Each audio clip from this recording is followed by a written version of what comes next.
తమిళనాడు రాజకీయాల్లో 234 అనే సంఖ్య ఒక మ్యాజిక్ ఫిగర్.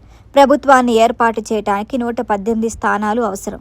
అయితే 234 అనే సంఖ్య ఎలా వచ్చిందో మీకు తెలుసా? ఇది కేవలం యాదృచ్ఛికంగా వచ్చింది కాదు, ఒక చారిత్రాత్మక మినహాయింపు వల్ల ఏర్పడింది. 1963 నియోజకవర్గాల పునర్విభజన జరిగినప్పుడు ఒక విచిత్రమైన పరిస్థితి ఎదురైంది. జనాభా ప్రాతిపదికన జరిగిన మార్పుల వల్ల అప్పటి మద్రాసు రాష్ట్రంలో లోక్సభ స్థానాలు 41 నుంచి 39కి తగ్గాయి. అప్పటి పాత సూత్రం ప్రకారం ప్రతి లోక్సభ స్థానానికి 5 అసెంబ్లీ స్థానాలు ఉండాలి. అంటే 39 × 5 = 195 స్థానాలు మాత్రమే రావాలి. అప్పటి మద్రాసు అసెంబ్లీలో 206 స్థానాలు ఉండేవి.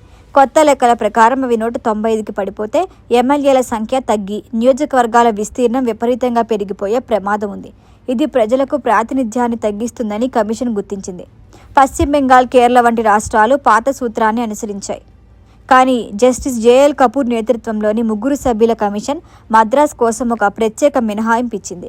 దేశంలో మరే రాష్ట్రానికి లేని విధంగా మద్రాస్ లోక్సభ స్థానాల గణాంకాన్ని 5 నుంచి 6కి పెంచింది. ఫలితంగా 234 అసెంబ్లీ స్థానాలు ఖరారయ్యాయి. ఒకవేళ ఆ రోజు అధికారులు ఆ నిర్ణయం తీసుకోకపోతే ఈరోజు తమిళనాడు రాజకీయ సమీకరణాలు, పొత్తుల లెక్కలు పూర్తి భిన్నంగా ఉండేవి. ప్రజాస్వామ్యం కేవలం ర్యాలీల్లోనే కాదు, ఇలాంటి సున్నితమైన గణితంలోనూ రూపుదిద్దుకుంటుంది. అందుకే 234 అనేది కేవలం ఒక సంఖ్య కాదు, ఒక పరిపాలనా అద్భుతం.